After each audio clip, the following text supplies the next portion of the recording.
Chapter 10 is on delivering your speech. This is an incredibly important and helpful chapter, and I will be providing a lot of supplemental information throughout this lecture. This entire chapter is about the importance of delivering your speech and the different aspects that make up speech delivery, but it doesn't go into too much detail about how to fix certain common errors people make in their speeches. So the first thing the book talks about is the elements of vocal delivery. So pitch is whether or not you are monotone, which is a perfect example of monotone. I call it robot voice. So if you give a speech like this where your pitch and inflection does not go up or down and your rate does not change no matter what you do, you are speaking in a monotone. Just that one sentence was probably enough to both make you feel uncomfortable and slightly bored in what I had to say. That's completely normal, and that is why we want to avoid it. So we avoid it by using inflection. We use inflection is the pitch that you raise or lower your voice throughout a speech.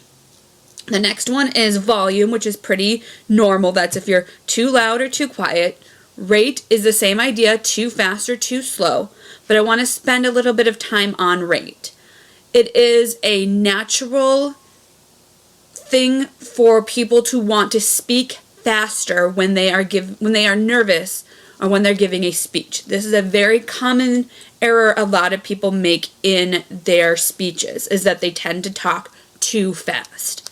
The number one best, most surefire way I have found to help people learn how to slow down is around the edge of your note card to write the words slow down. Write it down both sides, across the top, across the bottom, on every single one of your note cards. Write slow down. So that way your subconscious has that note in there, and so it will help remind you to try to get you to slow down.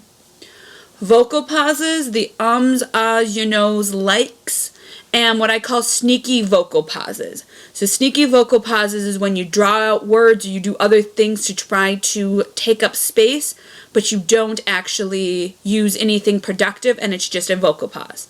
So that's when people tend to draw out words when they're trying to think of what to say next.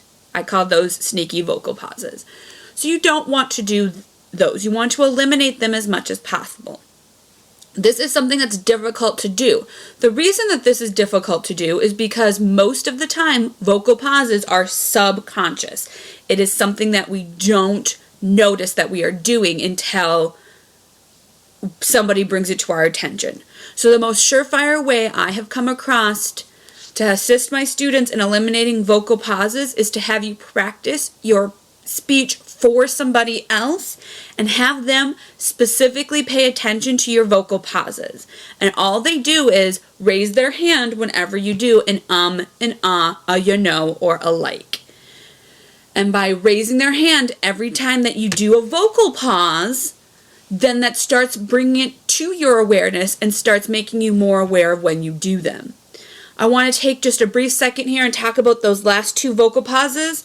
These are also sneaky vocal pauses. So that these occur quite often when people, again, are trying to think of what they want to say. So, and you know, or you know, and like can be used in your speech, but you just have to make sure that they're being used in the way that they're designed versus being used as a vocal pause. So if your sentence is something like, you all know that global warming is something we need to be paying attention to, that is using you know in an appropriate way. However, I know quite a few speakers who do things like, I was going to the store, you know, and they, you know, didn't have any tomato soup, and you know, I really wanted to make some grilled cheese sandwiches. So the you knows in that example are vocal pause you knows, not using you know the way it's supposed to. And then the same goes for like. This tends to be something that women are more likely to do than men, and there are times where like is appropriate to use in your speech. But like you go to the like store and discover that you like don't have your credit card and you're like don't know what to do, those likes are vocal pauses. And that is when like is not being used in the way that it is supposed to be used. The next element of vocal delivery that the book talks about is variety. So that kind of goes with inflection, in that you want to change up your pitch, you want to change up your rhythm, you want to change your rate, and you want to change your volume every now and then to change things up and make things different and keep things interesting. The next three all go hand in hand together, and that is pronunciation, articulation, and enunciation. So pronunciation is when you say a word incorrectly. So the book gives you some ideas. So like the shirt and the jeans that you wear are clothes. So you need to make sure you're pronouncing the TH in that, clothes, versus their clothes, like a door closes. That would be a mispronunciation of the word. There are several words out there that are constantly mispronounced. But for you, for the most part, it's making sure that if you are using words or people's names in your speech, that you learn how to say their names or these new words correctly. Articulation is how clearly you are saying the words, specifically the ends of words. This is something that we tend to struggle with a lot in our society. We are infamous for cutting off the ends of the words. So we're going to the store instead of we're going to the store. Words ending in ing, words ending in d's, and word as in and, or words ending in t's like don't. We tend to cut those off. So don't tell me what to do versus don't tell me what to do. And don't tell me what to do versus don't tell me what to do.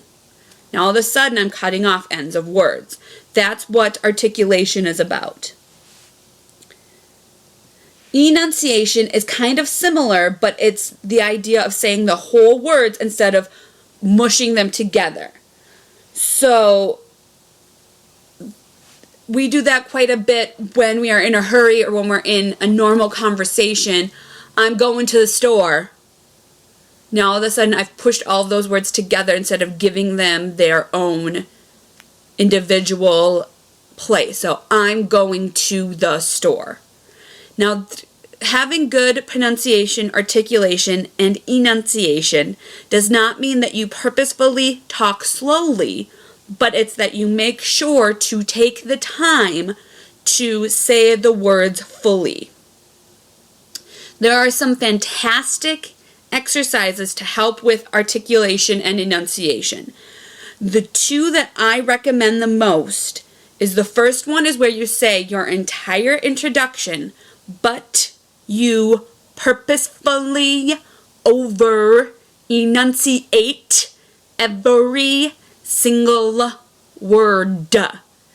And if you do that before you go to give your speech, you will automatically have more crisp articulation or enunciation.